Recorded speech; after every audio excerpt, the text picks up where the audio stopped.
Blog Talk Radio. Welcome to the Nonprofit Coach with Ted Hart. Since 2010, the most listened to radio show in the nonprofit sector dedicated to helping your charity succeed.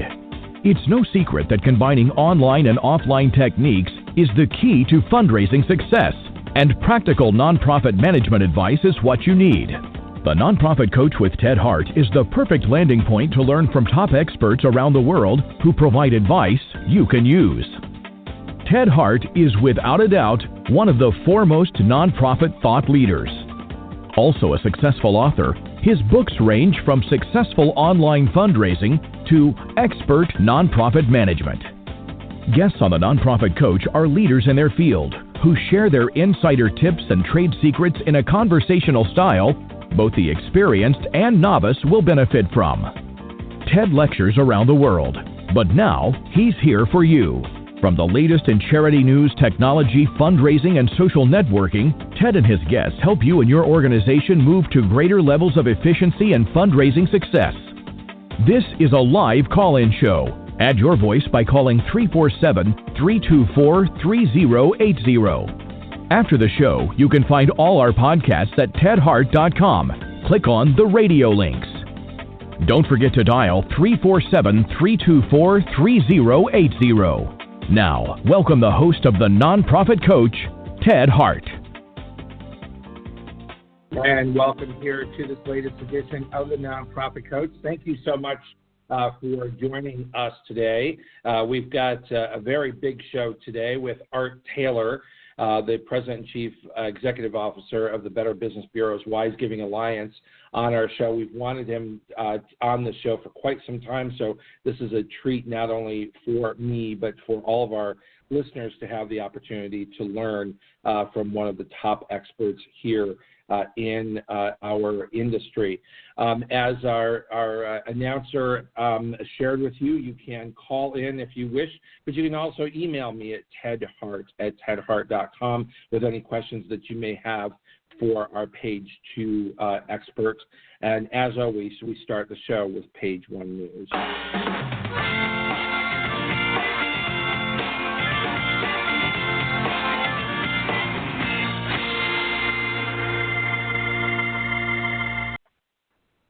And with us here on page 1 is Jeff Stranger, who is the Education Resources Manager over at CFRE International. And Jeff, in the holiday spirit, I understand the CFRE has got a free gift for our listeners here. How do they get that free gift? Absolutely. For a long time, people have been asking us for flashcards and something updated, a tool to study with. So if you sign up for our practice exam, it's a monthly subscription, you will get free the flashcards. They're digital flashcards. You can do, there's a set of about 80, and you can do the general flashcards, or you can even segment them out by the knowledge domains on the exam. Well, that's great.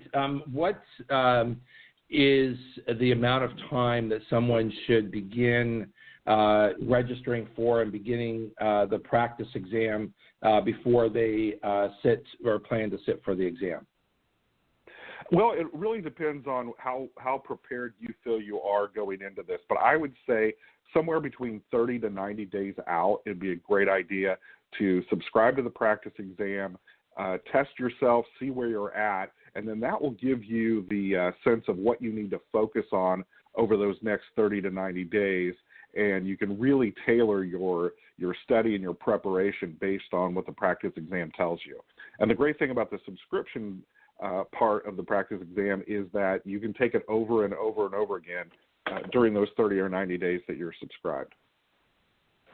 So that will give you even more confidence in going into the exam, because I think, oftentimes, as adults, we get out of the habit of taking exams. And even though we may know the content really well, there is a bit of a skill.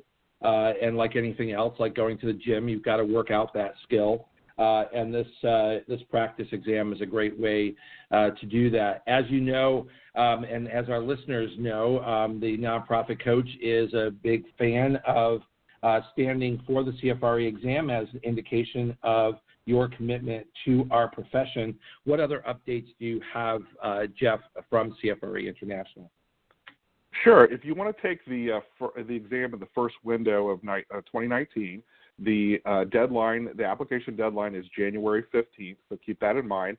And then if you are thinking about getting your CFRE sometime in 2019, that's on your resolutions for 2019 for New Year's, write this down, January 15th. That's our next webinar, and it is titled The CFRE Application Process Step by Step. It will walk you through every part of the application process, answer your questions, and it's a great way for you to get familiar and comfortable with what you're going to need to do to prepare for the CFRE. Well, that's got to be very helpful, again, to a lot of folks who, find the process daunting, even if, they really know their stuff and they're probably going to pass. But, how do you get yourself organized, especially when you're just coming off from the holidays, which is, our busiest time of giving. So that's, I would think, going to be a very popular webinar. Yeah, I think the seats for that are going to fill up pretty quick. So if you go to the website, cfre.org, you can sign up.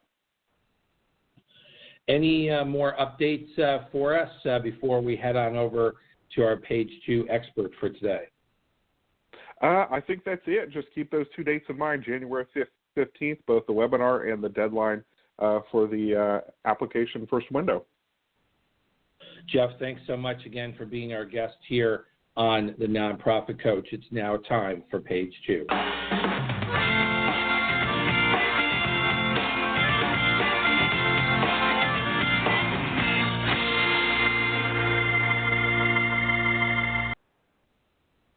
Art Taylor is the President and Chief Executive Officer of the Better Business Bureau's Wise Giving Alliance.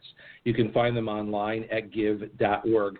As head of the Alliance, he oversees all aspects of the organization's work, which includes setting standards for soliciting organizations, evaluating charities in relationship to these standards, publishing the Wise Giving Guide, assisting local Better Business Bureau charity review programs, promoting charity accountability, and providing a variety of materials on informed giving to individuals, institutions, and business donors, and also to the government.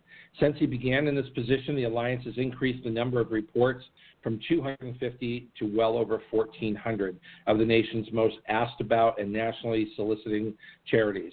In addition, under Mr. Taylor's lead, the organization introduced the Accredited Charity Seal, a symbol of trustworthiness used by national and local charities that adhere to the holistic Better Business Bureau standards for charity accountability. And welcome here, Art Taylor, to the Nonprofit Coach. Well, thank you, Ted. It's an honor to be on the show, and I look forward to this hour that we have together. Yeah, I'm so excited, and I'm so pleased that we've wanted to have you as a guest on this show for some time because of the pivotal role that I think the Wise Giving Alliance serves in our community, and I think no more relevant than today because the interest in accountability and transparency and collaboration are really, they're buzzwords for a lot of people, but they're the central focus of everything that happens at the Wise Giving Alliance. And you've really been a true leader in helping coalesce those coalitions to come together to help us understand and to set standards that are not only important but also easy to understand for organizations that really want to set themselves above and apart. So let's start off in your own words. Please help my listeners understand, why is the Wise Giving Alliance important to nonprofit executives and to nonprofit fundraisers? Well, I think there are two reasons. First of all, our sector is very dependent on public trust. And people who will give to organizations do so because they trust people involved, and the organizations are established in such a way that they will be able to accomplish something, and that they will use the resources provided in a way that will accomplish something. And this is very much a trust relationship. Most people never discover whether an organization has actually delivered on their promise. Unlike a business transaction, when you buy a product, you know if the product works or not. And you can complain or you can ask for your money back. But in the case of charity, we sort of give usually to support some third party or some third mission that we don't actually engage in ourselves and don't know really the extent of the success that's going to occur with that particular enterprise. And so we have to depend on the trustworthiness of those organizations. So that's one reason. I think the second reason, Ted, is that organizations want to know what donors require of them. They want to know if they are meeting the expectations of donors and whether they are delivering in a way that people expect them to, because they know if they are, they have a better chance of getting the resources they need to succeed. So I think those are the two primary reasons. People want to be able to trust, and they want to know how and what's required. And then I think charities also want to know what they need to do in order to demonstrate trustworthiness. Let's focus on the latter as our audience are coming into the holiday season. They certainly want to succeed, need to succeed, and as you said, that much of that success is going to be built on the trust that you have or don't have with the donor community. So, what are some of the steps or advice that the Wise Giving Alliance would give to our audience today on what they can do right now and as we go into the holiday season to build on that trust and to draw donors to them using the principles of the Wise Giving Alliance? Sure. Well, I think, first of all, organizations and individuals should understand what the standards for charity accountability are all about. They should know that there are these 20 metrics that we use that look into different aspects of an organization's operation. And in the end, we believe they will give us a good indication of whether a group is trustworthy.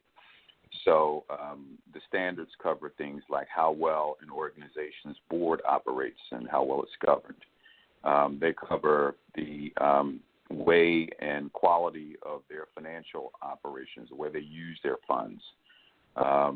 They cover their fundraising practices to make sure that the information they're putting out is acceptable and it's not misleading or in any way using the donors' emotions improperly to get them to give and enabling them to have enough information so that they can make good decisions. And then there are other areas such as whether an organization is measuring the impact or effectiveness that they're having on their mission. And how are they dealing, too, with cause-related marketing arrangements that they may have with corporations. We always hear about these relationships where you go to the store and someone is willing to give you a discount on a product if you buy the product, and that discount will go to a charitable operation. Well, people need to know certain things about that arrangement in order to know if it's one that they should participate in. So these are some of the areas that the standards look into, Ted, and I think that what we've seen over the years is that organizations who meet these standards are ones that we can pretty much rely on to do the kind of work that we would expect them to do. And, we talk a lot about impact. How does an organization have impact?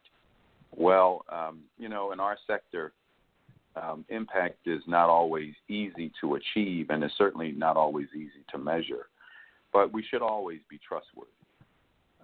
Even when we set out to accomplish an important mission, many times we don't fail. Many times we fail, And that failure, though, is not an indication that people aren't working as hard as they can and even as smart as they can to achieve the goal. But it's an indication that the work they're trying to do is difficult. It is hard to get the goal, get to the goals that they're establishing. But we can always be trustworthy. We can always tell the truth. We can always operate in a way that's transparent and above board. And that's what we're really here to help organizations do and help donors understand that this is going on when it is. Well, I really appreciate you drawing attention to the 20 standards. I do want to come back to that, but one of the things that we've discussed on this show many times is this issue of trust. And of course, all charities want to be trustworthy. They want to earn their donors' trust because they want to earn their donors' support. And as you pointed out, those two principles are absolutely connected, and the success in one will bring more success in the other. Specifically, what I wanted to ask you to sort of, think about and help us think about is I've often said that, there are very few, unfortunately there are some, I think that there are very few charities out there, who intentionally deceive their donors or intentionally do things that can destroy or tear down that trust. But oftentimes it's because they don't know what the standards are, or they don't know the best practices. And that's one of the really incredible values that the Wise Giving Alliance brings to our industry, is because even for those who are new or those that haven't really thought about the standards, as you get to know the standards, they will help you succeed because they will help you know where those guideposts are to help you build that trust. Can you just sort of reflect on that? Sure. We hear often from charitable organizations who tell us, when we started out, we weren't able to meet these standards. But as we worked and made changes to our organization, we discovered that we could meet them, and it's made our organization better. And we hear from donors who say that they wouldn't even support an organization that didn't meet the standards. So we know there's great value in those standards. And, we should talk maybe a minute, Ted, about just how these standards were developed, because it was a very rich and intensive process used to develop the 20 standards for charity accountability. We used experts in the field, including foundation leaders, charity leaders. We talked with former IRS officials, state charity regulators. We went to business leaders and tax lawyers and accountants, others who have their hands in the nonprofit sphere. And we formed a committee to have them help us draft and determine what the standards should be. We also commissioned a major survey of donor expectations so that we could understand what donors required of charities. And we put all this together and came up with a draft of the standards and released it to the public for comment for about a year. And after that time, we were able to make revisions to the standards and finally were able to release them. So it was a very broad and intense process that we used to come up with these standards. And we think, therefore, that they truly are the standards that the sector will point to when they're looking at ways to demonstrate trustworthiness. And, as you're so right to mention, it's not often that organizations are looking to do wrong. They're working to achieve their mission, and maybe they're not aware of some things that they should be doing. And when they are, they're usually wanting to make those corrections and make those adjustments, which is great. And they will be rewarded, we believe, when they do. Well, and we believe that they should be, and that's why I do want to go through the standards so that our listeners can really understand sort of the richness, but also the direction that's provided in the 20 standards for charities. But before we do that, I want to just ask you to give us a little bit of information about another very important initiative I think that the Wise Giving Alliance has, and that is the Advancing Collaboration Pledge. Can you help us understand what that is and how our listeners might be able to become part of that? Sure. When we were doing some of our own strategic planning, Ted, we realized that we have a great opportunity to assist charitable organizations beyond the work that we do with our accreditation process.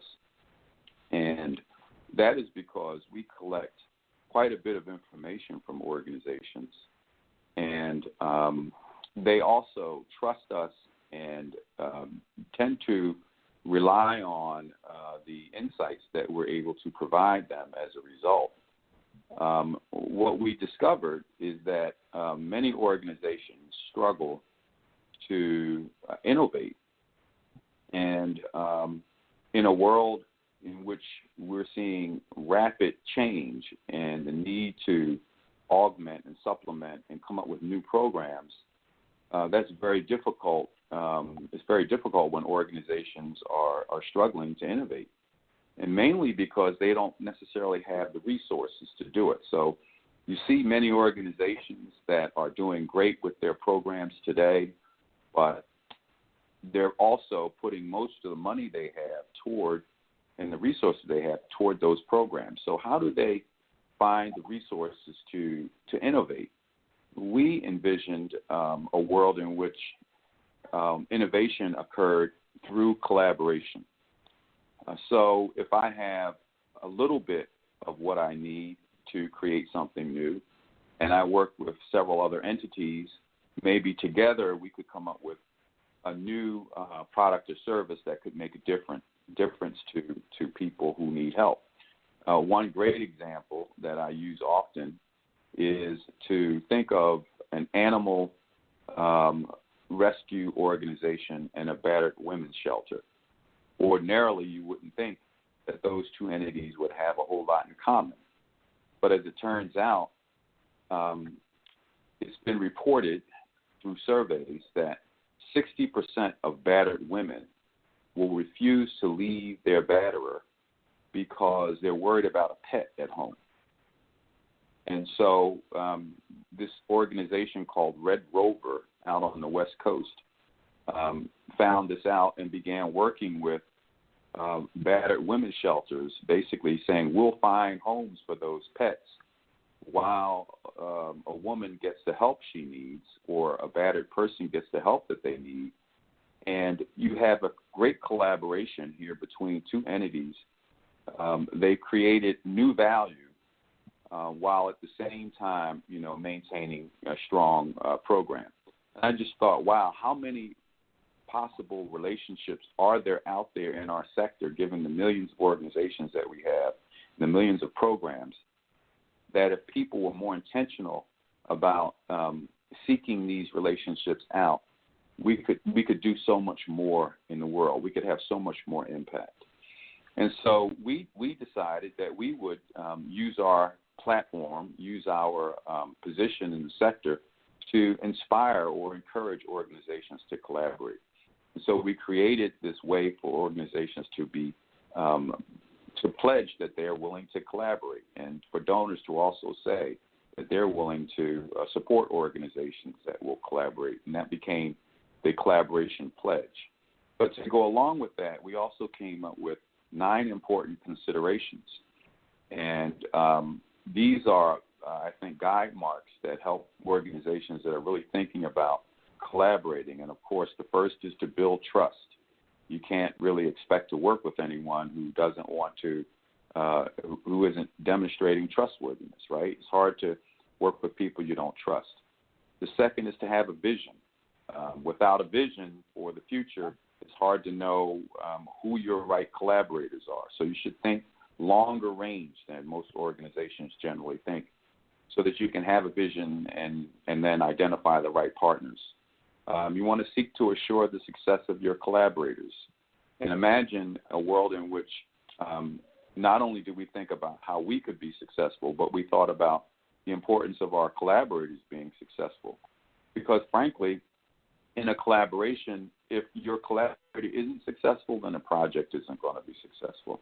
So organizations have to think differently about their collaborators. Taking stock, meaning examining what assets, strengths, and weaknesses do you have that you might bring to a collaboration that someone else might either benefit from or be able to strengthen. Also start small. We believe that it's really important to take on small projects to see how things go, to enable you to build a relationship with a collaborator, and then grow from there. Then, of course, there's this notion of failing fast and building rigorous feedback loops. Failure is not fatal, but we should learn from our mistakes and not assume that every activity that we enter into is going to be successful. But if we can learn, then we can improve. Then 7 is to take a portfolio approach. We have to do lots of these. It shouldn't just be one event, and the more of these we can do, the better we get at them, and the more likely we are going to find the next new great thing. Also consider non-traditional partners. As I mentioned before, it was great when an animal rescue organization was able to work with a battered women's shelter. But think, too, about how a charity might work with a technology company, or a bank might work with a job training organization, or how a venture capital fund might find a way to work with an organization that's in the arts field. I mean, we have to think differently about who our collaborators might be in order to come up with unique and innovative solutions. And then 9th is to keep your donors and funders apprised of your collaborations, because many of them will want to support you if you're able to communicate what you're doing. So we came up with these 9 considerations, Ted, and we've been interviewing organizations to see how they are able to institute these considerations in their collaborations. And we're going to be publishing those stories very soon. We're also creating on our website a way for organizations to be very intentional about the projects that they want to collaborate on. They'll be able to list those programs in our database, and we'll be able to push out their interest in collaborating in hopes of finding others that might want to collaborate on that particular concept or program. So, that's the start of it. But we think this is really important work. We've already been acknowledged for this work by the American Society of Association Executives Foundation. They gave us an innovation award for launching this work, and we're just going to take it as far as the sector will enable us to go. Well, I am very impressed with the work as well. You certainly can count on the support of the nonprofit coach and getting the word out about the Advancing Collaboration Pledge. We have spoken of this issue many times on this show that, I think all of us in the sector would agree that there are far too many charities that are far too similar. But then as soon as you mention any particular name, of course, there are donors and supporters for each and every charity, which we're thrilled to have. However, there is a lot of reason for collaboration, because there are a lot of charities that coming together, working together, they can do even greater things. They can learn from each other. They can share resources.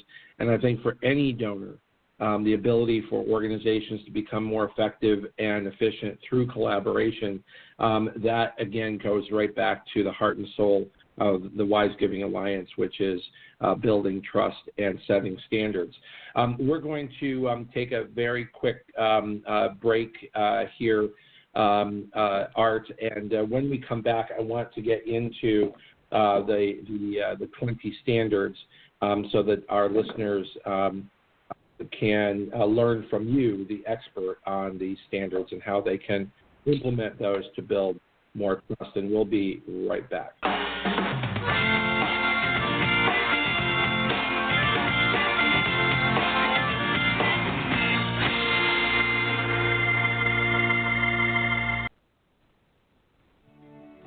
Have you ever wished you could take back an email you sent to the wrong person? Or have that nagging feeling that your confidential message was forwarded without your consent? Do you sometimes email sensitive data even though you know most email isn't secure? And we all have, because we're busy, and because in the world of email, there are no takebacks. Until now. Introducing Virtru, the simple way to send and receive secure email with confidence. Virtru is easy to install and use, and it works with your favorite email programs like Gmail, Outlook, Yahoo, MacMail, and more. When you hit the Send Secure button, your email is encrypted before it leaves your computer or smartphone. And even better, you can revoke a message at any time. You decide whether a message can be forwarded by recipients. You can track where your message is forwarded, and more. Download Virtru today and start sharing with confidence, because everyone deserves digital privacy and security without hassle. Get out your calendars and put a big red circle around December 18th. That is our annual Kay Sprinkle Grace holiday show, where she will be providing you with her latest and greatest best tips for success in the new year. And as we all know, that is one of the most popular shows each year here on the Nonprofit Coach. I also want to remind everyone that next Tuesday is Giving Tuesday, and here's a little reminder on why that's important. What if the entire world came together to give? Imagine what we could do.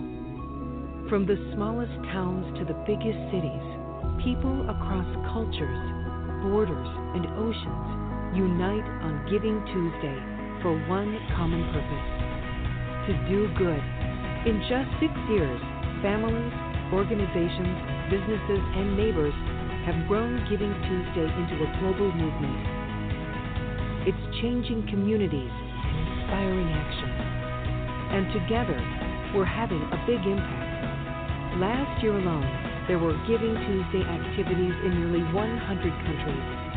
Through gifts of time, money, goods, and acts of kindness, millions of people joined together, taking pride in their communities, supporting the causes they believe in, and showing that anyone, anywhere, can make a difference. There are many ways to give, and countless reasons why. But every single act of generosity counts, and each means more when we give together. From our community to yours, we invite you to take part and create your own Giving Tuesday tradition.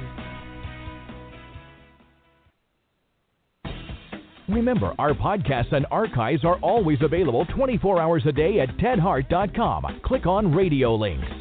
If you're listening live today, the phone lines are open. Call in and ask a question by dialing 347-324-3080.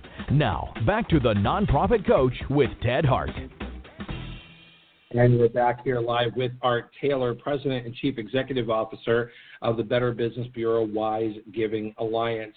Art, before we went on the break, we had sort of teased our audience that we were going to delve into the 20 standards of the Wise Giving Alliance, and specifically for charities.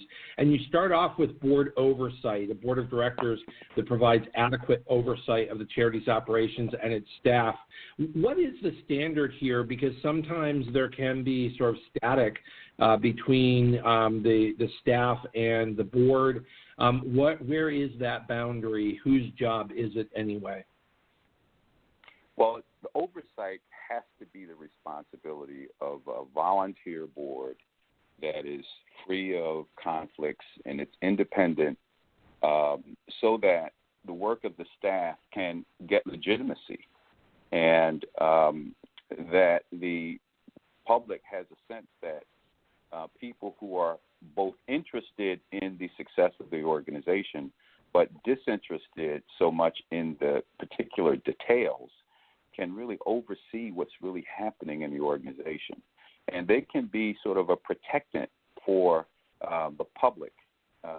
This is really important in an organization and in how we do charity in the United States. So we think that one of the things, perhaps one of the key standards. Yeah.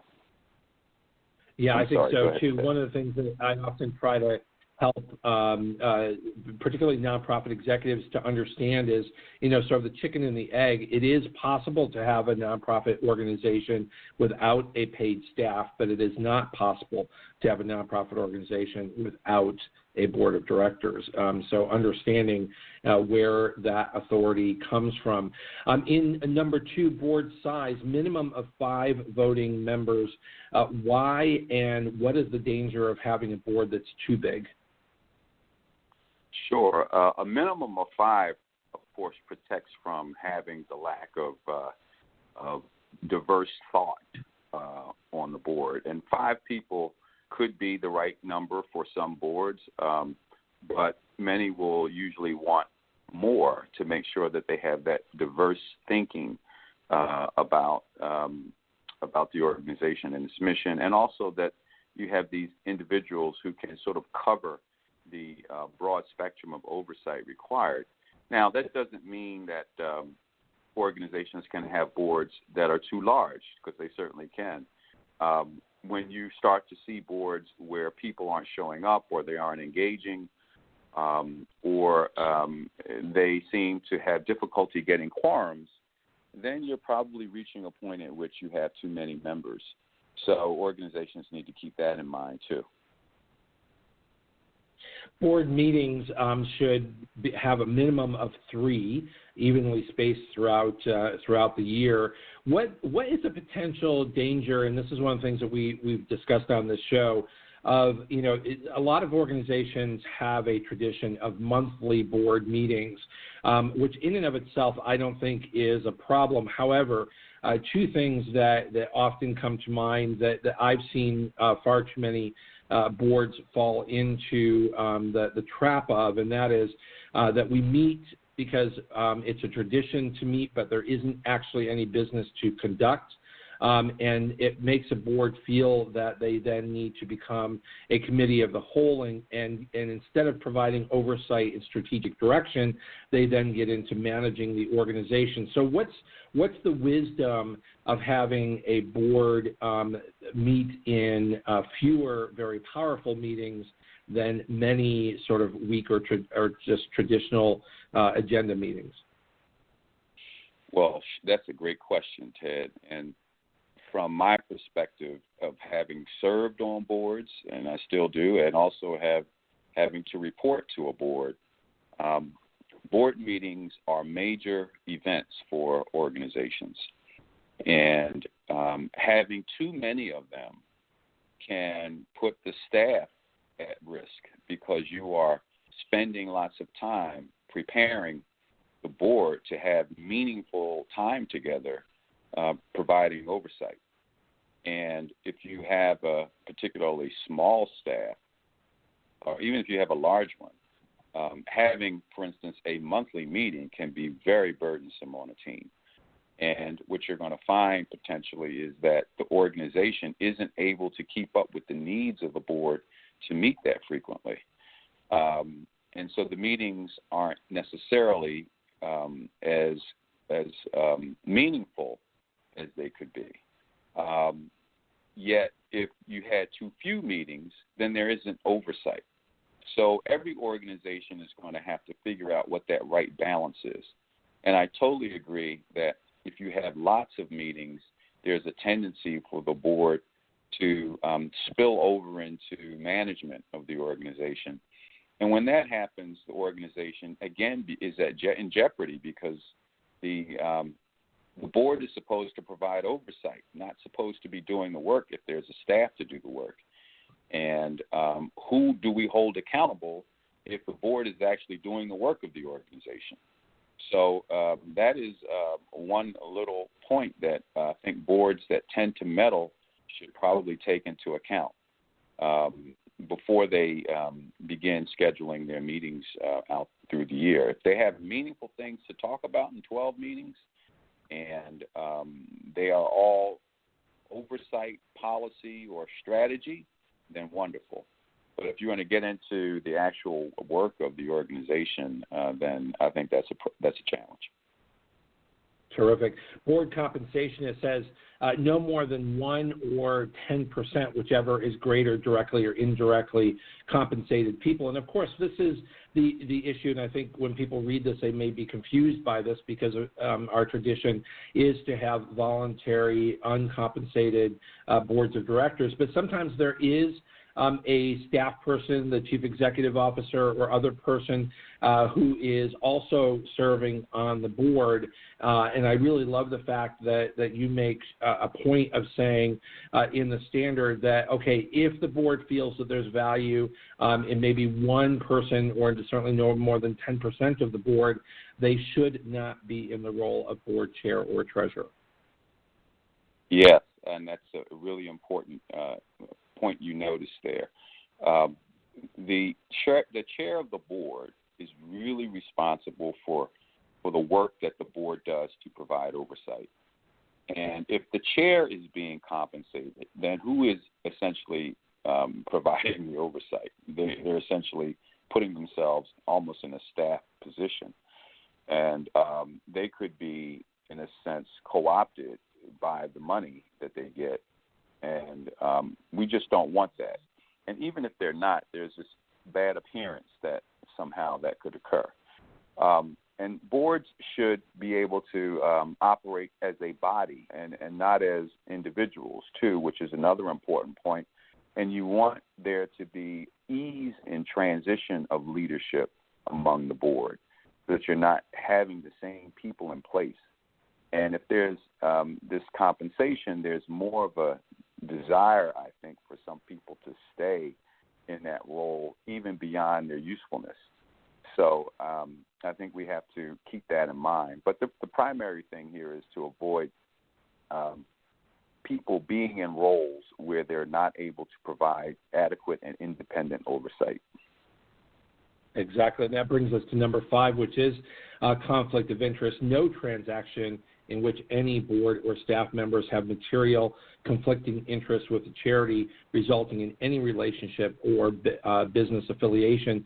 And there are so many charities that really don't understand this, the reason to have decisions made and for board and staff to be free of conflicts, and particularly for small organizations in small communities, this can be very difficult to be making arm's length decisions and transactions.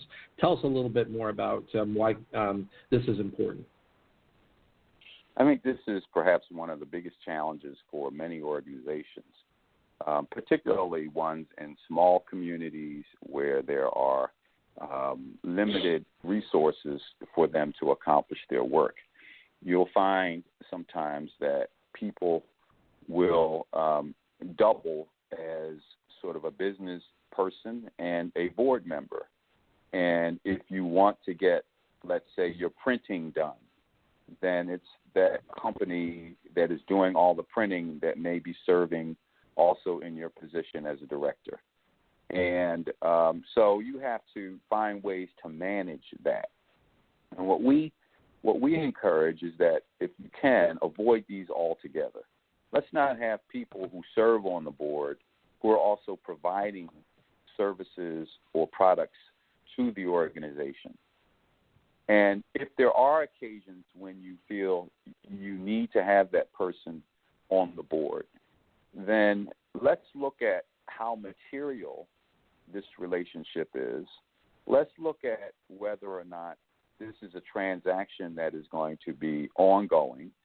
Let's look at the amount of money involved, and let's also see if there are other ways of managing the relationship such that the conflict is minimized and doesn't affect governance. So we will be looking into all of those things when we determine if an organization that has a conflict is actually in violation of the standard. Number 6 and number 7, let's deal with those together. They're about measuring effectiveness policy for the board to be providing assessments and effectiveness report, submitting to the organization's governing body for its approval, written reports. Why is this sort of reporting and assessing part of the standard?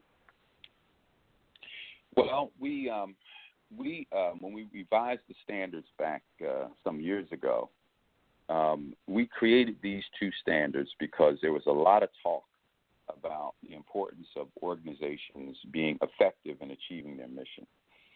And one of the ways you know if you're effective is that you actually set goals and you measure it. And so our choice at the time, Ted, was interesting. We could either ask the organization to send us these reports, or they could actually just tell us through their board minutes that they actually did the report. And we chose the latter. We chose to tell organizations, look, we want you to do this effectiveness report. We want you to have these policies in place too. We don't need to see how effective you are. That's your business. And the reason we did that, Ted, was that we wanted organizations to take a hard-nosed look at how they were doing.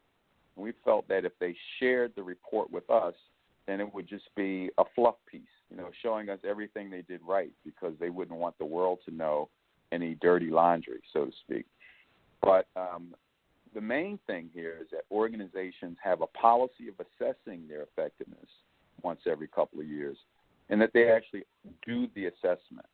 If they're doing that, then we feel that they're doing what they need to do to at least head down the road of effectiveness. And I think that's what really people are hoping for, because, as you know, many organizations simply haven't achieved all their goals, and maybe they shouldn't achieve their goals because the problems are hard, and it's going to take maybe more than they have to actually get there. But we continue to support them because we trust them, and we believe that they're giving us hope that someday these problems could be solved. And if you look at a lot of health organizations, right, we still have these diseases around. We've had them for hundreds of years maybe, but we're still supporting them, and for good reason, because we know that this is, if there is to be a solution, if there is to be a cure for some of these diseases, it's going to come from people who are working in a trusted way, who are working hard with good ideas to solve it. And the answer may not come tomorrow, but we believe that with vigilance and hard work and good ideas, that it will come at some point. So that's what we're trying to do with those. What I love about I love about your approach here is that you're not inviting a publicity stunt, but you're putting the necessity for this kind of review by the board on the table, and saying if you're going to be in accord with these standards, your board must be involved in this process. This is not a separate kind of activity. Moving on and keeping account of the clock here, I want to also say I very much appreciate the number 8 and number 9 that specifically say the program expenses. Whether or not it's 65% or not, I think there is always open debate in terms of what at least the right number should be about. But I think what I appreciate, number 8 and number 9 saying, fundraising expenses should be no more than 35%. I think those percentages, lots and lots of people can debate those. But what I appreciate about what the Wise Giving Alliance is putting on the table there is that they're not encouraging charities to fall into the trap to say 100% of our money goes to program, because who's going to do the accounting? Who's going to do the oversight? How about the good business activities of a nonprofit organization? It is not possible for 100% of the money for any well-run organization to go directly to those that you are providing service to, if in fact you are going to have a professionally run, well-managed and accounted organization. But nonetheless, you're again providing those guideposts to help organizations that maybe don't know where to go or where to even start the evaluation. I think that's one of the benefits of this. Do you want to reflect on the expenses? I think you really hit the nail on the head. I think you hit the nail on the head, and the only thing I would add to what you said is that there's this concept called the overhead myth that we were involved in creating with GuideStar and Charity Navigator, where we're saying to people, don't just rely on financial ratios. Look at what the organization is doing. Consider other areas. And Ted, what we found is that very few organizations will fail to meet our standards because of these financial ratios, but far more miss our standards because of one of the other areas. So If you're just focusing on financial ratios, you're going to miss a lot. Yeah, I absolutely agree with that. Now, you then go into some other very important standards, number 11, 12, and 13, which are, talking about the audit, which I think, again, is just a very realistic approach to say, if the total income is less than $250,000, does it make sense to require that there is an expensive independent audit? However, if it's more than that, then a certified public accountant is sufficient in meeting the standards, and if it exceeds $500,000, then there should be an independent audit. I like the fact that sort of a tiered structure that lives in reality. In terms of what is possible to provide good financial oversight when there's just not a lot of money on the table, and then of course the need for detailed expense breakdown. How can you plan if you don't know what the breakdown is? Accurate expense reporting. If that goes right to the heart of trust, is that if you're not able to have accurate accounting of how the money is spent, then your organization is not going to be able to be successful. And then the last part of that, section number 14, is that there must be a board-approved budget, and that must happen on an annual basis. So I know we're moving a little fast here because I'm watching the clock. No, that's good. I'll only add together, those. Yeah. Those standards are meat and potatoes of financial management. So I would just add that. You hit the nail on the head there, too. They're meat and potatoes of financial management. And then the next section, 15, 16, 17, 18, those four all go to disclosure and annual reporting accuracy. It's really sort of, those four sort of make up the honesty quotient, don't they? In terms of being transparent, in terms of how donor privacy will be handled, making sure that you're being accurate in your information and not trying to deceive donors. If the money isn't going to go for a specific project, don't tell them it's going to go for a specific project. But if you do say it's going to go for a specific project, make sure you're appropriately accounting for and can share with donors how you succeeded in that project. So 15, 16, 17, 18 sort of feel to me to be the sort of transparency and honesty quotient. Yep. And 19 and 20 really go to disclosure also. 19 deals with, as I mentioned before, cause marketing. I won't go into that again. And if there are complaints, which we rarely get, but sometimes there are complaints, we want charities to respond to any complaints that come to the table about them. Usually they're going to be about getting a name off of a mailing list or something like that. So, yeah, those are the 20 standards, Ted. And I think they're doing the sector some good. Yeah, well, I think they are as well. I'm sorry. I hope you don't mind. I did want to reserve a little bit of time to talk a little bit more about 19 cause marketing disclosures, because I think, first of all, it's so great that you have that in there, because I think it's just a big mystery for a lot of organizations, and it seems so great. Somebody's going to come and they're going to raise money for me in a way that, I'm not going to sell the products, or, my name is going to get out there. But it's so problematic for charities in a way that they don't really understand how that's happening. And part of it is the use of your image and your goodwill with the community in selling a product, and how careful charities need to be in aligning themselves with a product, that it really should not be about the money to begin with. Of course, we all need money, and this seems like an easy way to go. But I have to tell you, rare is it for a small nonprofit? I mean, certainly there are good examples of very large national brands being able to raise significant money in cause of marketing. But very rarely does this generate the kind of money that would move the needle or be significant on the budget of even a small organization.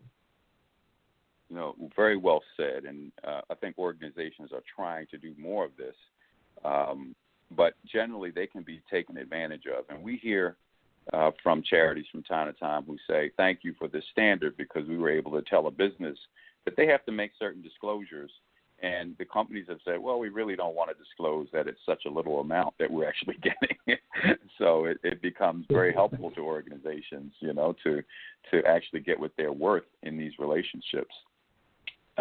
And well, it protects the consumers as well. I often remind charities, that one way to make a decision and to know if you feel in your gut it's the right decision to make is if all of the details of the decision you just made were printed on the front page of your local newspaper tomorrow morning, would you still make the decision?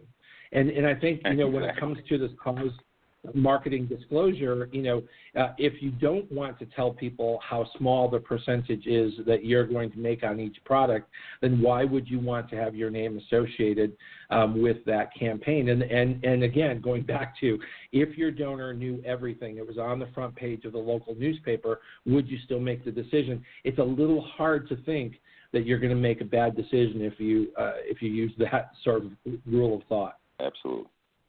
So, Ted, there are a couple of things 20. I'd like to just share with your viewers in the last couple minutes, if I could. First, absolutely. We just released something called the Give.org Donor Trust Report, and it's an in-depth look into the state of public trust in the charitable sector. And some interesting findings from that study of a survey of about 2,100 individuals. You would be surprised to know that while 73% of the population believes it's important to trust a charity before giving, only 19% say they highly trust charities, and 10% are optimistic about the sector becoming more trustworthy over time. So we've got some work to do, and this study is full of great information. I would commend it to anyone who wants to see it in our sector. It's called the Give.org Donor Trust Report. You can get it on our website. You can download it for free. The second one I wanted to point out for charities is that we've been working with an organization called WorkXO to produce a culture survey where you can give this survey to your employees, and they will give you a sense of whether your culture is traditionalist, contemporary, or futurist. And it breaks down some really important attributes, such as how agile is your organization? Is it collaborative? Is it focused on growth? Is it high on inclusion? Is it innovative? Is it solutions approach? How is it using technology, and is it we're offering organizations an opportunity to take this survey and not only get the results for your organization, but also be able to compare how you're doing with other organizations in the sector. So reach out to us also about that. I hope that we can get many organizations to take that survey because, as you know,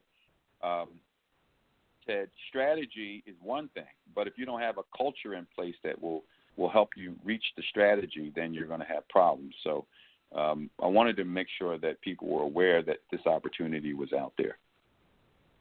Well, we can't thank you enough for drawing our attention to that. In the last minute or so of the show, I wanted to ask you to make sure that our listeners know how they can reach you, how they can reach and connect with the Wise Giving Alliance.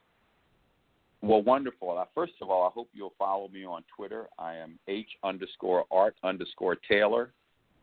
And, of course, I'm available to anyone on LinkedIn.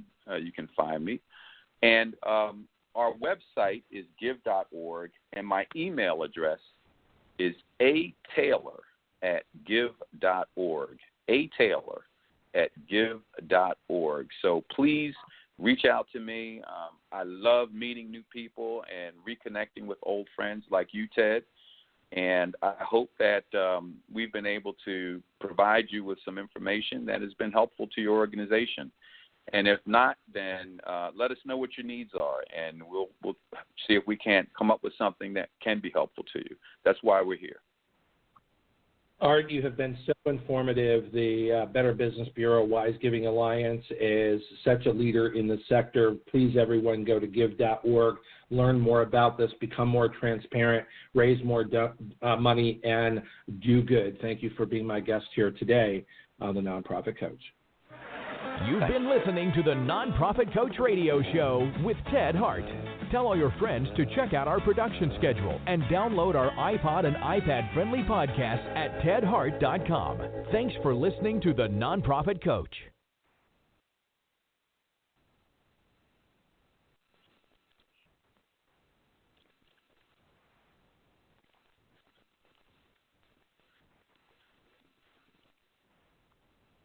Hola, mi gente. Rosalind Sanchez here from He Said, Ella Dijo. And although I like drama in my telenovelas, when it comes to real life, I prefer a drama-free casa.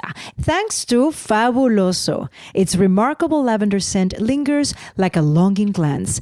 And with 2 times more active ingredients to take the drama out of any mess, you'll be shouting, gracias.